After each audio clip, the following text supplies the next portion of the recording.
네, 광명을 김남희입니다. 오늘 임상시험 문제에 대해서 질의하려고 하는데요. 영상 부탁드립니다.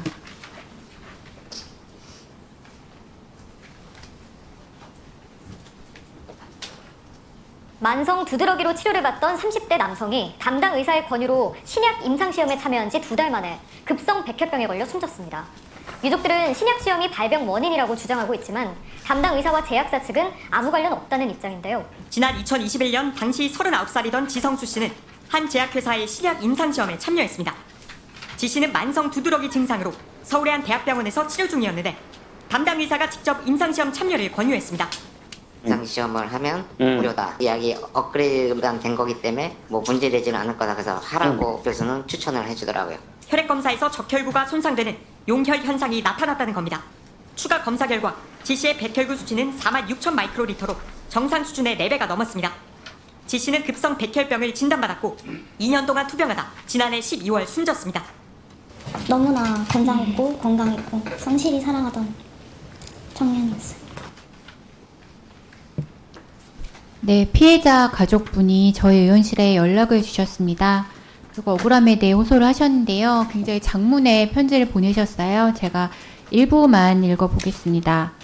9월 2일 MBC 뉴스에서 방영된 의사 권유로 임상시험 했다가 백혈병 발병 후 사망 뉴스의 유가족입니다.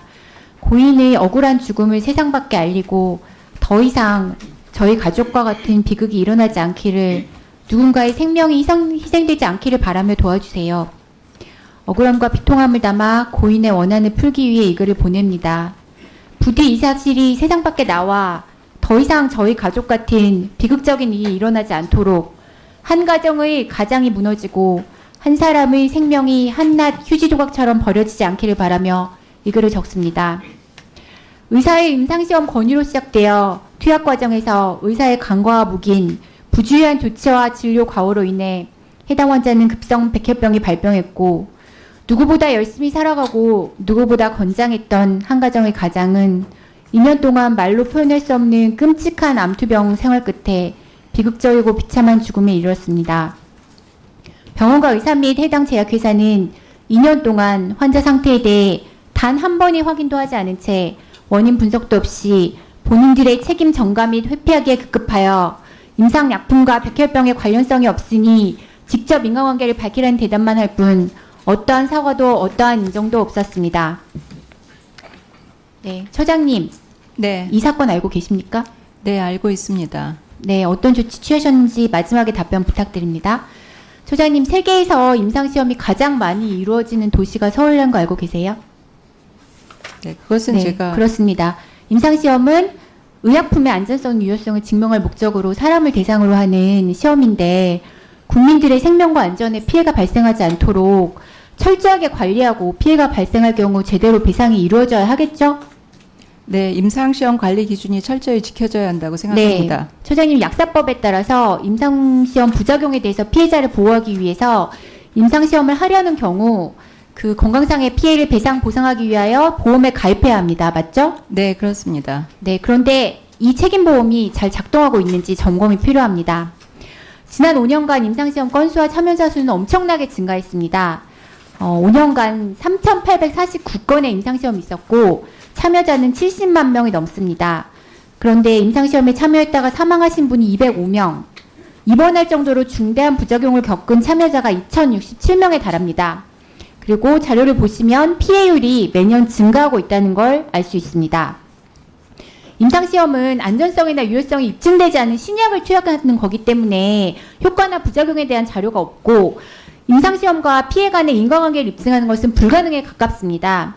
따라서 환자가 인과관계를 입증하지 않아도 피해가 발생하면 배상하도록 책임보험으로 보호를 하는 것이겠죠? 이런 네, 그런 거죠. 네. 그러나 이런 책임보험은 잘 작동하지 않았고요.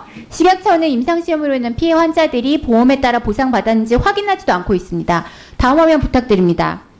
저희 의원실이 금감원에 요청해서 임상시험 피해보상 보험금 지급 현황을 받았는데요.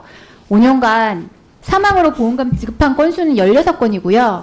입원으로 지급한 경우는 126건에 불과합니다. 실제 사망 사건이 205건이고 입원 사례가 2067건인데 비해서 너무 적은 비율입니다.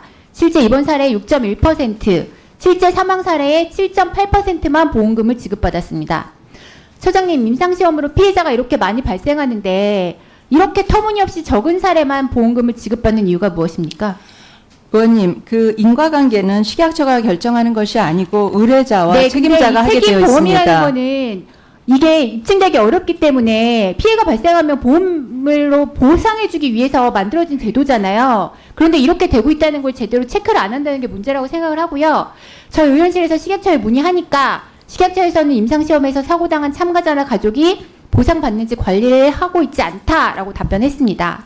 그리고 금액을 보시면 사망의 경우 보험금 지급 액수가 평균 2,285만 원에 불과한데 사람의 생명이 걸려있는 사건에서 보험금 액수가 너무 적은 건 아닙니까? 실제 보험이 제대로 배상하는지 약관에 문제가 없는지 체크해 보신 적 있습니까? 예, 식약처는 임상시험 계획을 승인할 때 이미 임상 IRB 때 책임보험에 가입했는지 다 확인을 하고 가입했는지 있습니다. 확인을 했는데 사망의 경우 2,200만 원밖에 보상이 안 된다는 게 이게 제대로 된 책임보험인지 좀 의심스럽고요. 결국 식약처의 무관심이나 소극적인 행정으로 임상시험 피해자들의 피해를 제대로 구제하지 못하고 있는 거 아닙니까? 이것은 의뢰자가 이 수사가 인과성이 있다고 생각하면 서로 협의해서 하기 민사상의 협의 사건입니다, 의원님. 그런데 이것에 대해서 보상이 제대로 이루어지지 않기 때문에 이렇게 보상률이 낮은 거 아니에요. 그러니까 임상시험 피해자들이 제대로 보호받고 있는지 그리고 보험금을 제대로 지급받고 있는지 식약처에 문의했을 때 답변도 못했어요. 지금 그걸 또 확인하고 있지 않다는 말씀이시잖아요. 예, 의원님, 식약처는 이번 5월부터 의뢰자가 보상 신청 절차를 준수하고 있는지 그 결과를 식약처에 회신하는 그런 새로운 절차를 새로운 만들었습니다. 절차를 이제 만드신 거잖아요. 지금까지는 안 하시다가. 네, 그래도 네. 잘하려고 노력하고 있습니다. 네, 그래서 아까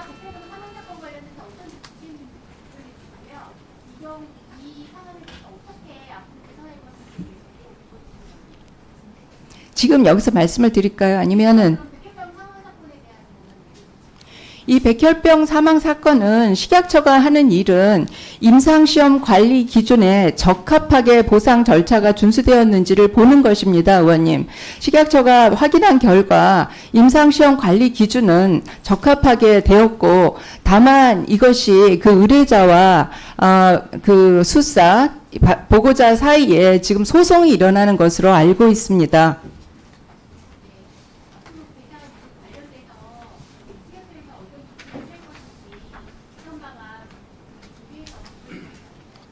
네, 보상 절차 더 면밀하게 청구해 보도록 하겠습니다. 네, 김윤희 의원님 질의해 주시기 바랍니다.